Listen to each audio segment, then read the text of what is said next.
안녕하세요. 뒷땅 까는 맹구입니다. 여러분 나경영이라고 들어보셨어요? 이경영 아저씨 아니고요. 허경영 아니고요. 나경원을 요새 그렇게 부르더라고요. 나경원이 서울시장 후보로 나오면서 내건 공약 때문인데요. 나경원의 공약을 보면요. 서울에서 결혼하고 아이까지 낳으면 총 1억 1,700만 원을, 결혼하면 4,500만 원을, 첫 아이를 낳으면 4,500만 원을 지원하겠다는 건데요. 이 공약 어디서 많이 보시지 않았나요? 맞습니다. 허경영이 줄기차게 외쳤던 정책인데요. 허경영은 이렇게 얘기합니다. 이제야 다른 정치인들이 따라하려고 용쓴다. 나의 길목전법에 걸려든 것이다. 기성 정치인들이 허경영의 가장 큰 홍보 요원이 될 것이다. 라고요. 전국민 재난기본소득은 포퓰리즘이라더니 나경원은 자기가 하는 공약은 다 대안이 있는 걸까요? 아무튼 동작구 국회의원 떨어졌으면 국민들의 뜻을 겸허히 받들고 자숙을 해야 되는데 뻔뻔하게 서울시장 후보로 나선 나경원. 오늘의 주제는 뛰는 검사 위에 나는 판사, 그리고 그 위에 권력, 13개 무혐의에 빛나는 절대 기소되지 않는 권력, 나경원과 입시비리입니다.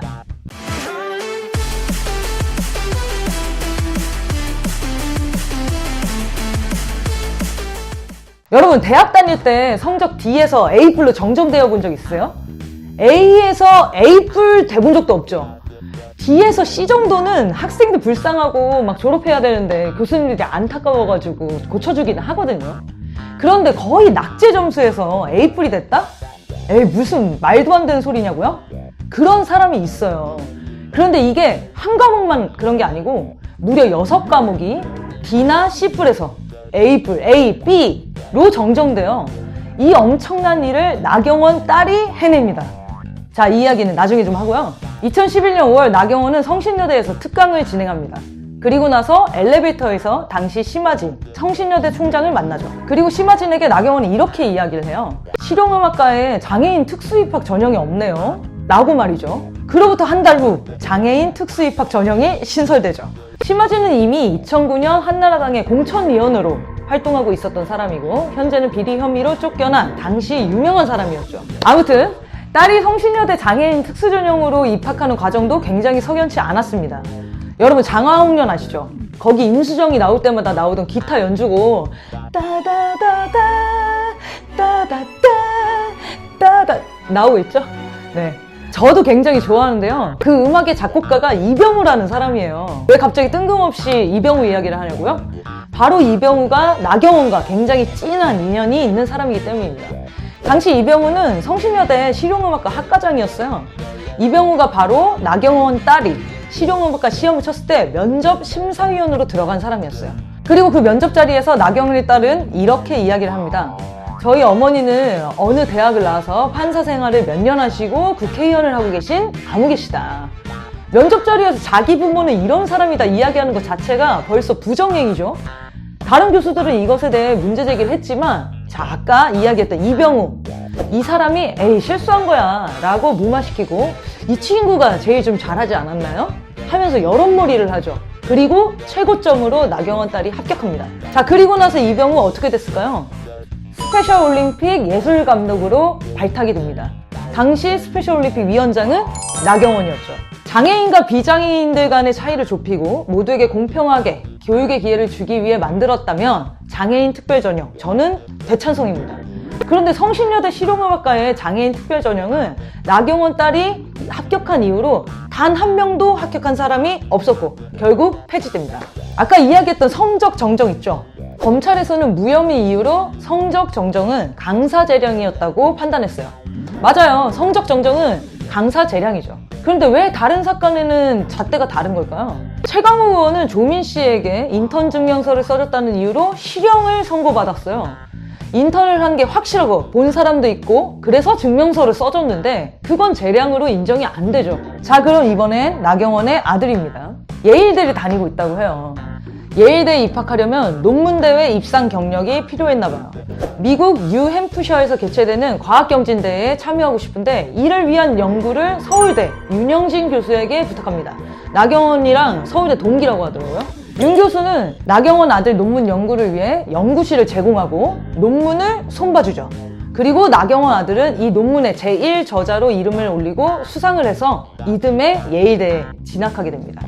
이 과학경진대회는 고등학생이 혼자 힘으로 해낸 실험 결과물을 제출해야 하고요.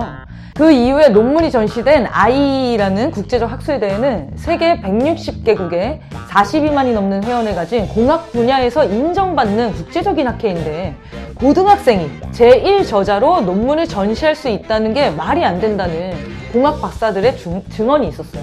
심지어 이 학술대회에서 이 논문으로 발표를 했어야 되는데 제2저자로 부랴부랴 이름을 올린 서울대 대학원 신입생이 대신 가서 발표를 하기도 했고요. 나경원과 친했던 서울대 교수가 연구실도 빌려주고 지도교수로 첨삭도 해주고 대학원생까지 붙여주고 발표까지 대신해줬던 논문이었던 거예요. 아시겠지만 실제 대학원생들도 빌리기 힘든 게 연구실이에요. 거기다가 논문 발표대회 참가 경비도 서울대에서 냈어요. 서울대는 국립대인 만큼 국가시설물이죠.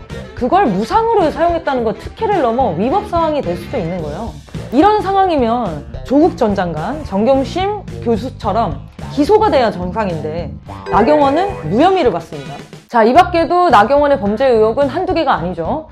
흥신학원 이사, 그레이스 호텔에서의 밀실, 협박 방조, 주유비 연간 7,600만 원 카드감. 그런데 나경원에 대한 13건의 고소건은 모두 검찰에서 무혐의 처리가 되었어요. 이쯤 되면 검사위의 나경원, 판사위의 나경원이 셈이죠. 사람들이 물어요. 도대체 나경원 권력이 어느 정도이길래 이렇게 하나도 처벌받지 않냐고요. 저도 궁금합니다. 아니, 인간적으로 한 개도 기소가 안 된다는 게 말이 되나요? 우리나라의 관행처럼 있어온 아는 사람 부탁이라는 입시비리, 처벌을 할 거면 공평하게 해야죠. 민주개혁 진영 인사들은 여론폭격, 마녀사냥, 압수수색, 무리한 기소, 무리한 판결들을 일삼으면서 적폐 세력들의 비리는 별 문제 아니라는 양 넘어가기 때문에 우리가 검찰개혁, 사법개혁, 사법정의를 외치는 거 아닐까요? 자, 이제 서울시장 보궐선거에 출마한 나경원에게 묻고 싶네요. 어머니, 감당하실 수 있겠습니까? 서울시장 감당하실 수 있겠냐고 물었습니다. 박근혜 같은데? 국민들은 바보가 아닙니다. 나경원과 국민의힘은 그 자리에 절대 있어서는 안 될 사람들이죠. 서울시장 보궐선거가 2달 전으로 다가왔습니다. 나경원이 서울시장 반드시 막아야겠죠? 오늘처럼 뒷땅 까고 싶은 날이 없었네요. 지금까지 뒷땅 까는 맹구였습니다. 진짜 박근혜 같은데? 어머니, 어머니, 감당하실 수 있겠냐고 물었습니다. 박근혜 같네. 김준호 선생님인데 이상하네요. 영상이 좋으셨다면 구독과 좋아요, 알림 설정까지 잊지 마세요. 감사합니다.